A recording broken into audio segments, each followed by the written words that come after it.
मैं नविता क्लासेज में डॉक्टर नवीन कुमार आप सभी साथियों के समक्ष एक वीडियो के साथ, जो कि आपका बायोमोलिक्यूल्स के जो पार्ट चले हुए हैं उसमें हमने डीएनए पे डिस्कशन किया था लास्ट क्लास में। और जो हमारा टॉपिक था वो ट्रिपलेक्स डीएनए था, जिसमें इंटरमोलिकुलर और इंट्रामोलिकुलर पे हम डिस्कस कर रहे थे।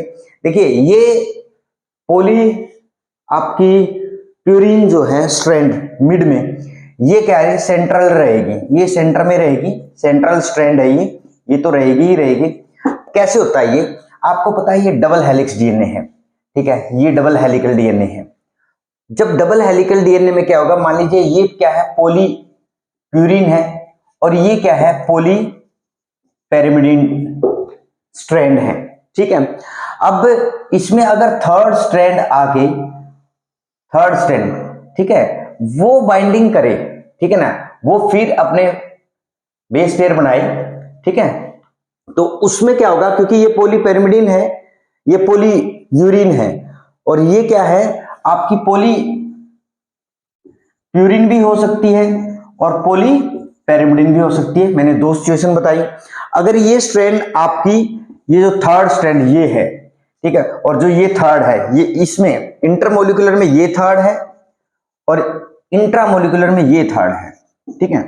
अगर ये स्ट्रैंड पोलीप्यूरिन है तो इंटरमोलिकुलर होगा, ठीक है। अगर ये स्ट्रैंड पेरिमिडिन है, थर्ड स्ट्रैंड, ये वाली जो थर्ड स्ट्रैंड है, ठीक है, थर्ड है, तो अगर ये पोलीपेरिमिडिन है तो आपका क्या होगा, इंट्रामोलिकुलर होगा।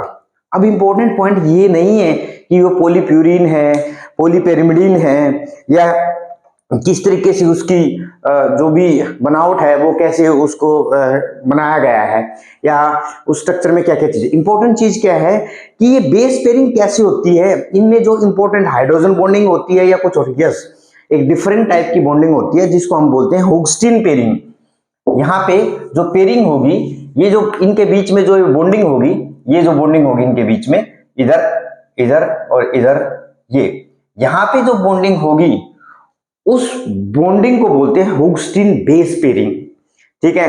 ये हुग्स्टीन बेस पेयरिंग होती है, ये दो टाइप की होती है, एक होती है आपकी नॉर्मल, एक होती है आपकी रिवर्स हुग्स्टीन बेस पेयरिंग। ये भी आ सकता है आप ट्रिप्लेक्स डीएनए में किस टाइप की पेयरिंग होती है, हुग्स्टीन बेस पेयरिंग होती है। बच्चे, एक मैं आपको जो बताने जा रहा हूं एग्जामिनेशन पॉइंट ऑफ व्यू से, क्योंकि आप असिस्टेंट प्रोफेसर के एग्जाम पे बैठ रहे हैं, तो डेफिनेटली आपसे बहुत ही इंपॉर्टेंट, और आपको कभी फील भी नहीं होगा कि ये भी पूछ सकते हैं क्या वो, और डेफिनेटली इसी टाइप की चीजें पूछी जाती हैं। ये दो टाइप की होती है हुग्स्टीन पेयरिंग, एक होती है आपकी रिवर्स, एक आपकी नॉर्मल, ठीक है, रिवर्स एंड नॉर्मल। अब रिवर्स एंड नॉर्मल में क्या होगा, जब रिवर्स होगी तो जो पोलीप्यूरिन होगी थर्ड स्ट्रैंड, जब रिवर्स होगी, थर्ड जो स्ट्रैंड होगी वो पोलीप्यूरिन अगर है, पोलीप्यूरिन है थर्ड स्ट्रैंड, तो रिवर्स हुग्स्टीन बेस पेयरिंग होगी। समझ में आया? तो पोलीप्यूरिन कब होती है, जब इंटरमोलिकुलर हो। तो मैं बोल सकता हूं कि इंटरमोलिकुलर में किस टाइप की हुग्स्टीन बेस पेयरिंग होती है, रिवर्स हुग्स्टीन बेस पेयर।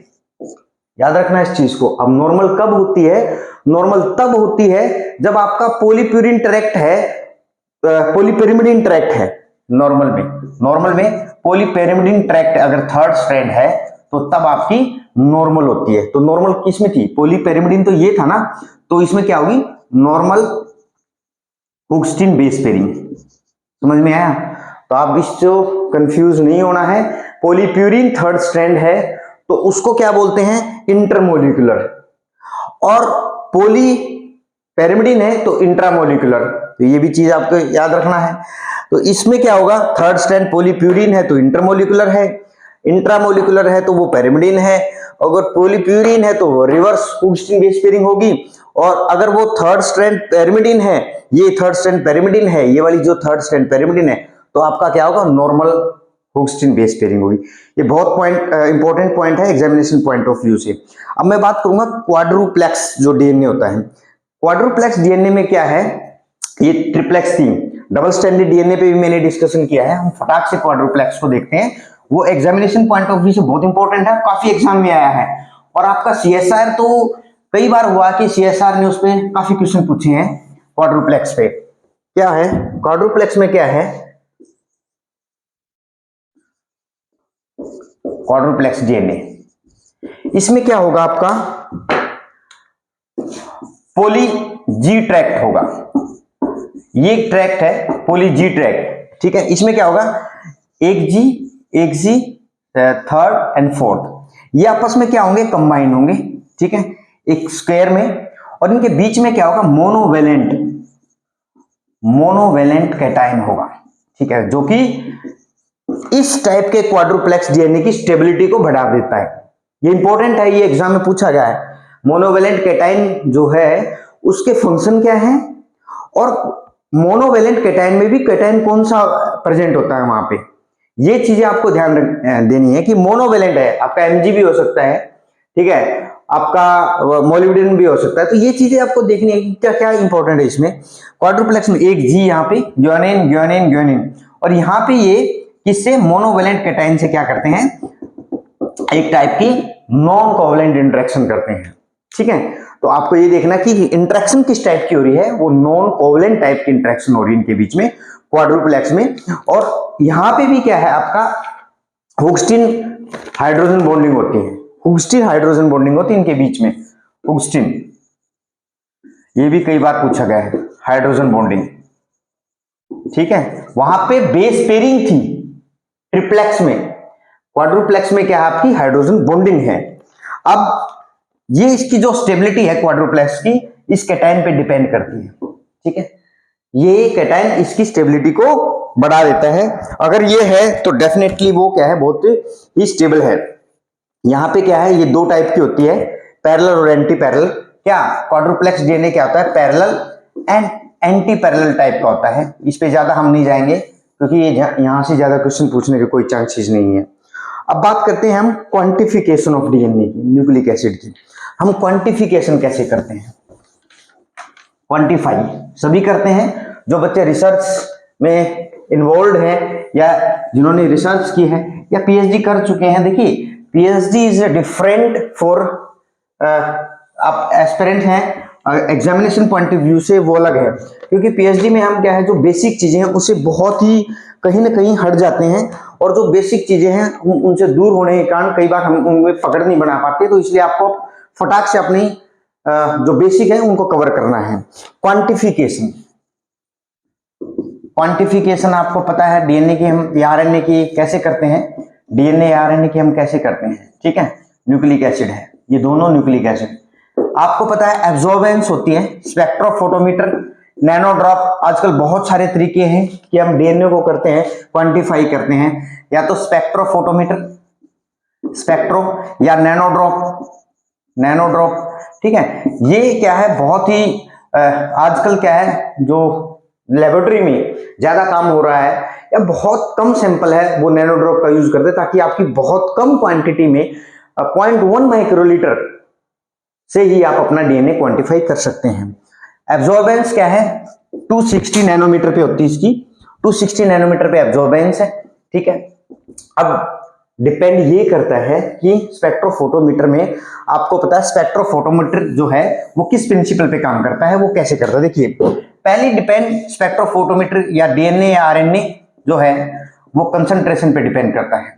दूसरा क्या है जो लाइट का पाथ है, लाइट का जो ट्रेवलिंग पाथ है उसकी वेवलेंथ पे डिपेंड करता है, ठीक है। ये चीजें हैं आपका DNA RNA concentration and wavelength जो है उस पर डिपेंड करता है कि एब्जॉर्बेंस वेवलेंथ की क्या है, एब्जॉर्बेंस, ठीक है ना, एब्जॉर्प्शन लेंथ कितनी है। अब देखिए DNA और RNA, आप DNA से ले लिए, DNA RNA concentration is directly proportional to the wavelength, ठीक है ना, वो वेवलेंथ के क्या है डायरेक्टली प्रोपोर्शनल है। मतलब जितना ज्यादा कंसंट्रेटेड DNA होगा उतनी ज्यादा वेवलेंथ वो एब्जॉर्ब करेगा, ठीक है ना, उतनी ही ज्यादा, मतलब होगी तो 260 पे ही होगी, तो 260 पे ही, उससे ज्यादा नहीं सोचना कि वो 500 नैनोमीटर पे गए, नहीं, क्योंकि DNA के जो बेस हैं वो क्या है जो उनका स्ट्रक्चर है, स्ट्रक्चर के बेसिस पे ही वो एब्जॉर्बेंस होती है 260 नैनोमीटर पे, ठीक है। तो हमें इस चीज का ध्यान रखना है कि 260 नैनोमीटर पे होती है, that concentration directly proportional to the absorption wavelength. ठीक है, जितना ज्यादा एब्जॉर्प्शन होगा उतनी ज्यादा ही वहां पे क्या है, कंसंट्रेशन है।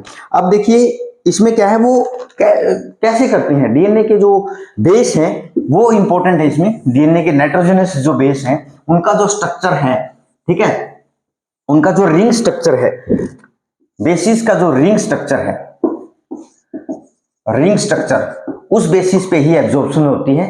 क्योंकि जो रिंग है, बेंजीन रिंग जो है उनमें, ठीक है, यहां पे क्या है, डबल बॉन्डिंग होती है। डबल बॉन्डिंग के कारण क्या करते हैं, ये पाई टू पाई ट्रांजिशन, ठीक है, पाई टू पाई स्टार ट्रांजिशन में क्या है, इलेक्ट्रॉन का क्या होता है, मूवमेंट होता है। ये भी कई बार एग्जाम में पूछा है, किस टाइप का ट्रांजिशन होता है, पाई टू पाई स्टार ट्रांजिशन होता है। जो इलेक्ट्रॉन है वो क्या करता है, एक स्टेट से दूसरी स्टेट में मूवमेंट करता है, और जिसके कारण वो आप एब्जॉर्प्शन उसकी क्या है, वो वहां पे दिखाता है कि उसने कितना एब्जॉर्ब किया है वेवलेंथ को। अब इसमें क्या है, आप देखें कि जो डबल स्टैंडर्ड डीएनए है, डबल स्टैंडर्ड डीएनए है, ऑब्वियस सी बात है एब्जॉर्बेंस 260 नैनोमीटर पे होगी। ठीक है, तो डबल स्टैंडर्ड डीएनए में क्या देखेंगे हम कि जो एब्जॉर्बेंस 260 नैनोमीटर पे है वो अराउंड 50 माइक्रोग्राम जो डीएनए होता है, 50 माइक्रोग्राम डीएनए पर ml ऑफ योर सैंपल। आपके सैंपल में कितना मिलेगा, 50 माइक्रोग्राम पर ml, ठीक है, वो आपका डीएनए होगा इसमें। उसके बाद डबल स्टैंडर्ड की बात कर रहा हूं, अगर सिंगल स्टैंडर्ड डीएनए है, ये भी कई बार यूनिट पूछी जाती है, कितना होता है उसमें, सिंगल स्टैंडर्ड डीएनए में कितना होगा ये देखना है आपको। सिंगल स्टैंडर्ड डीएनए जो है वही एब्जॉर्बेंस तो वही रहेगी 260 नैनोमीटर, ठीक है, इस पे कितना होगा आपका 33 माइक्रोग्राम पर ml ऑफ डीएनए। ठीक है, अब बात करते हैं हम सिंगल स्टैंडर्ड आरएनए की। ठीक है, सिंगल स्टैंडर्ड आरएनए जो होता है वो था आपका, वही एब्जॉर्बेंस होगी आपकी 260 नैनोमीटर पे। ठीक है, ये जो होता है ये होता है 40 माइक्रोग्राम पर ml ऑफ योर सैंपल। ठीक है, ये चीजें हैं, कई बार एग्जाम में आपको कंफ्यूज करती हैं। डायरेक्ट हमें उस पॉइंट को टारगेट करना है कि जो एग्जामिनर है उस वहां से उस क्वेश्चन को यहां से पकड़ सकता है और यहां से हमें फंसाने की कोशिश कर सकता है। डबल स्टैंडर्ड डीएनए आपने देखा 50 माइक्रोग्राम पर ml, single standard DNA 33 microgram and single standard RNA आपका क्या है 40 माइक्रोग्राम पर ml ऑफ योर सैंपल। ये याद रखना इस चीज को, और ये कंफ्यूज कर सकता है आपको। अब मैं बात करूंगा, आपने देखा होगा सुपर कॉइलिंग, काफी बच्चे सुपर कॉइलिंग पे भी क्वेश्चन कंफ्यूज रहते हैं, ये क्या है सुपर कॉइलिंग। आप अपने घर में जो कोई भी एक एग्जांपल ले सकते हैं, जो फोन की पहले कोड वायर आती थी वो बहुत ही सुपर कॉइल्ड फॉर्म में होती थी, और नहीं भी होती थी तो बच्चे जो आपका फोन होता था, पहले लैंडलाइन फोन होते थे, उसको पकड़ पकड़ के क्या कर देते थे, बहुत रोटेट कर देते थे और भी सुपर कॉइल्ड कर देते। देखिए ये रिलैक्स डीएनए है। सुपर कॉइलिंग हमेशा हम कोवलेंटली क्लोज सर्कुलर डीएनए से चेक करते हैं। ट्रिपल सी डीएनए कोवलेंटली,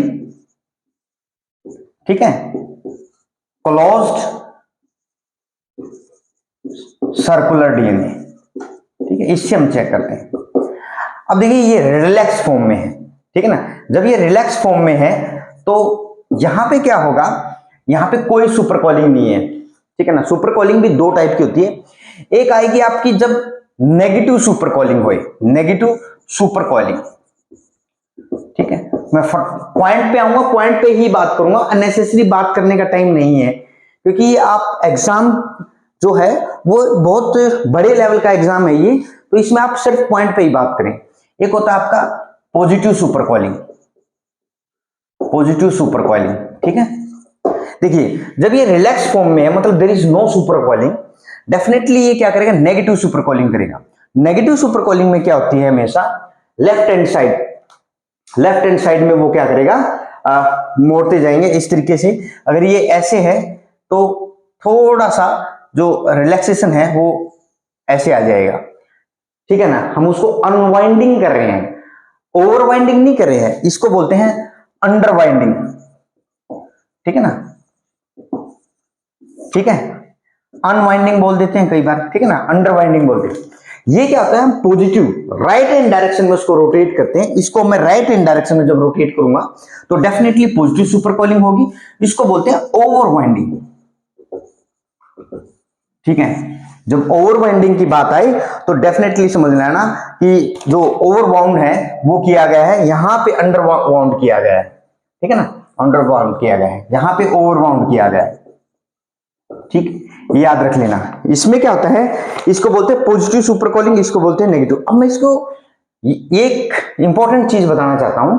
आप देखिए जो रिलैक्स डीएनए है, रिलैक्स डीएनए में क्या है, आपके पास बी फॉर्म ऑफ डीएनए की मैंने डिस्कशन किया था लास्ट क्लास में, बी फॉर्म ऑफ डीएनए, उसमें कितने थे, 10.4 बेस पेयर पर हेलिकल टर्न। एक हेलिकल जो थी, ये डबल स्ट्रैंडेड डीएनए है, इसमें जो एक ये टर्न थी एक हेलिकल, ये एक हेलिकल है, इसमें क्या है, आपके कितने बेस पेयर आ रहे हैं, 10.4 बेस पेयर, ठीक है ना, कितने, 10.4 बेस पेयर आ रहे हैं, ठीक है, ये आ रहे हैं। तो आप ये देखिए, मैं ये मानता हूं ये बी फॉर्म ऑफ डीएनए है, normal DNA, there is no super coiling, zero linking number है। लिंकिंग नंबर यहां पे क्या है, जीरो है, समझ में आया। तो जब जीरो लिंकिंग नंबर है मतलब यहां पे कोई ज्यादा सुपर कॉलिंग नहीं है, तो 10.4 बेस पेयर है। जब मैं इसको अंडरवाइंडिंग करूंगा तो जो बेस पेयर है वो 10.4 की बजाय बढ़ जाएंगे, 10.4 से ज्यादा हो जाएंगे, वो 12 भी जा सकते हैं, 12 भी जा सकते हैं, 11 भी जा सकते हैं, आपके 13 भी रह सकते हैं, पर हेलिकल टर्न, पर हेलिकल टर्न, पर हेलिकल टर्न, मतलब हम अंडरवाइंडिंग कर रहे हैं उसको, समझ में आया, उसको ओपन कर रहे हैं, ये मान के चले। तो उसमें क्या है, कम जो बेस पेयरिंग होगी उनको ज्यादा स्पेस मिलेगा, तो ज्यादा स्पेस मिलेगा तो डेफिनेटली वो क्या बढ़ जाएंगे। ये क्वेश्चन कई बार पूछा गया है, बहुत एग्जाम में पूछा गया है कि जो नेगेटिव सुपर कॉलिंग होती है उसमें जो बेस पेयर होते हैं वो बढ़ते हैं या घटते हैं। डेफिनेटली बेस पेयर जो होते हैं पर हेलिकल बढ़ जाते हैं। अगर पहले रिलैक्स फॉर्म में 10.4 हैं तो अंडरवाइंडिंग में नेगेटिव सुपर कॉलिंग में बेस पेयर पर हेलिकल टर्न बढ़ जाएंगे, समझ में आया, उसको और ज्यादा स्पेस मिल गया, ठीक है। लेकिन पॉजिटिव सुपर कॉलिंग में तो बहुत ज्यादा ऐसी इस तरीके से ओवरवाइंडिंग होगी। जब ओवरवाइंडिंग होगी इसकी तो इसमें क्या होगा, पर हेलिकल टर्न जो बेस पेयर है वो 10.4 की बजाय कम हो जाएंगे, 8 भी रह सकते हैं, 9 भी रह सकते हैं और 10 भी, समझ में आया क्या, पर हेलिकल टर्न, ये इंपॉर्टेंट है, काफी एग्जाम में पूछा गया है और डायरेक्ट टारगेट किया गया है एग्जाम में, क्योंकि इफ और बट एग्जाम में नहीं चलता, आपको या तो आता है या नहीं आता है। थ्योरी पढ़ने का टाइम नहीं है, मैं सभी बच्चों को ये चीजें बता रहा हूं। जो एस्पायरेंट हैं बहुत बड़ी बड़ी किताबें लेके बैठे हैं, लेनिंजर, टी ब्राउन, क्यूबे, कुछ नहीं होगा।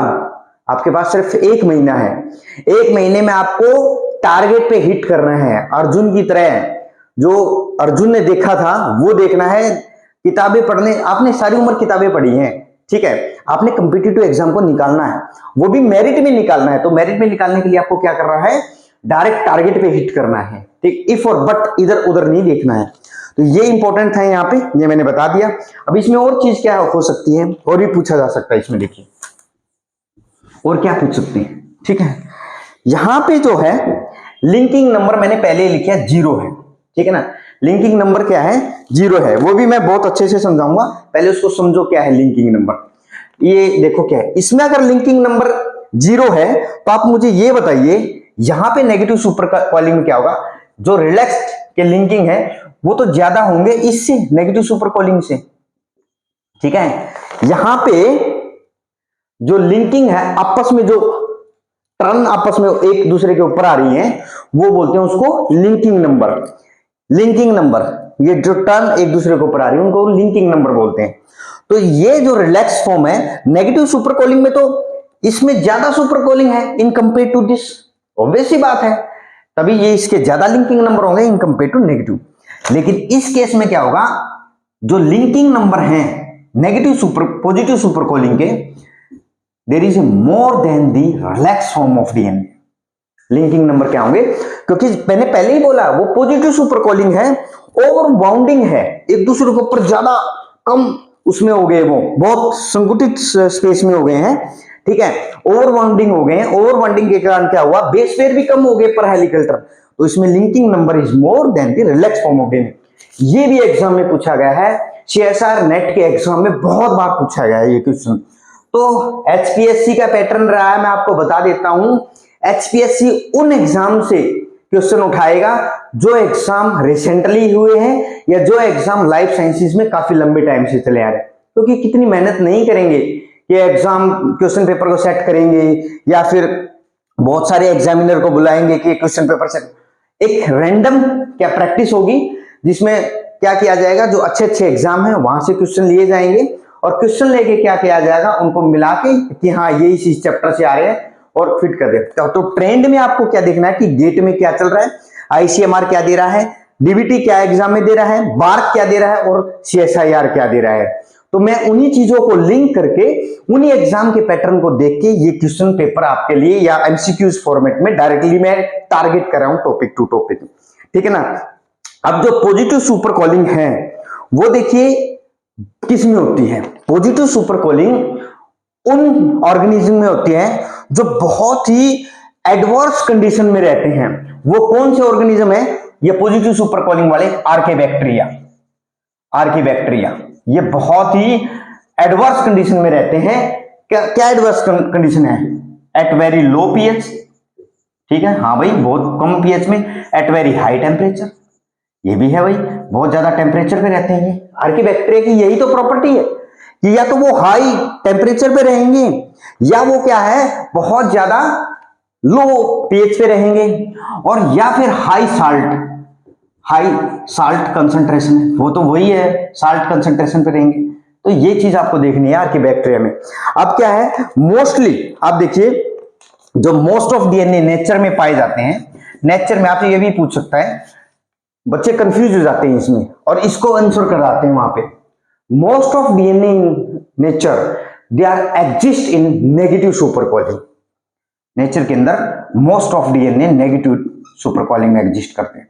ये बहुत इंपॉर्टेंट है और काफी एग्जाम में पूछा गया है, क्योंकि मोस्ट ऑफ डीएनए है वो नेचर में नेगेटिव सुपर कॉलिंग में मिलते हैं, ना वो तो ज्यादा रिलैक्स फॉर्म में मिलते, ना वो ज्यादा पॉजिटिव सुपर कॉलिंग में मिलते, ठीक है। इसी के साथ मैं इस टॉपिक को यहीं पे स्टॉप करता हूं क्योंकि टाइम ज्यादा हो गया है। नेक्स्ट वीडियो में इसी तरीके से मैं बहुत ही क्रिस्पी, क्रंची और एकदम डायरेक्ट टारगेट करने वाले आपके लिए टॉपिक लेके आऊंगा। Thank you all, stay tuned with Nivita classes. ज्यादा से ज्यादा लाइक, शेयर एंड सब्सक्राइब जरूर करें ताकि मेरा भी आप लोगों को जो मैं प्रिपरेशन, जो बॉटनी, जूलॉजी और बायोटेक्नोलॉजी, माइक्रोबायोलॉजी, एनवायरमेंट साइंस, जो भी साइंस के सब्जेक्ट है उन बच्चों की मैं हेल्प कर रहा हूं, क्योंकि यहां पे मेरा टारगेट है बच्चों को उस लेवल पे लेके जाना, एस्पायरेंट्स को उस लेवल पे लेके जाना। देखिए आप असिस्टेंट प्रोफेसर बन रहे हैं, कहीं ना कहीं असिस्टेंट प्रोफेसर बन रहे हैं तो देश के एजुकेशन सिस्टम में आपका योगदान जरूरी है, ठीक है। और उन्हीं बच्चों को टारगेट या ये माने ये वही बच्चे आगे हैं जो कंपटीशन को फाइट कर सकते हैं। और फाइट कब होगी, जब आपका बेस, जब आपका लेवल एक बहुत अच्छा होगा। इसी के साथ मैं आप सभी साथियों का बहुत बहुत धन्यवाद करता हूं। Thank you all.